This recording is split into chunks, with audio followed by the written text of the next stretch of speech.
مولانا عبد الماجد ایک بزرگ تھے، وہ ایک مرتبہ سہارنپور تشریف لائے تو مولانا زکریا رحمۃ اللہ علیہ کو ملے اور فرمانے لگے، ارے زکریا، میں رائے پور جا رہا ہوں اور میرے آنے تک اس سوال کا جواب تیار کر رکھنا کہ یہ تصوف کیا بلا ہے۔ میں رائے پور جا رہا ہوں اور 1-2 دن بعد واپس آؤں گا، میرے آنے تک اس سوال کا جواب تیار کر رکھنا کہ یہ تصوف کیا بلا ہے۔ تو شیخ حدیث رحمۃ اللہ فرماتے ہیں، میں نے کہا کہ حضرت یہ واپس آ کے جواب لینے کی بجائے ابھی جواب لیتے جائیں۔ کہنے لگے بتاؤ کیا جواب ہے؟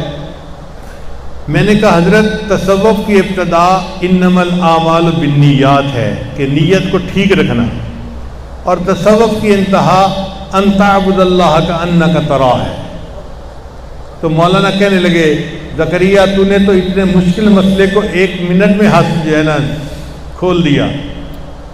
تو تصوف کی انتہا ہے کہ انسان ایسی کیفیت حاصل کر لے کہ نماز اس طرح پڑھے کہ جیسے اللہ کے سامنے کھڑا ہے۔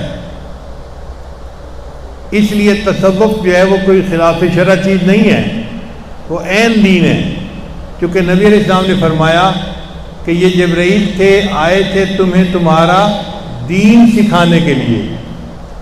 تو اس دین سکھانے میں ایک سوال تھا، مل احسان، احسان کیا ہے؟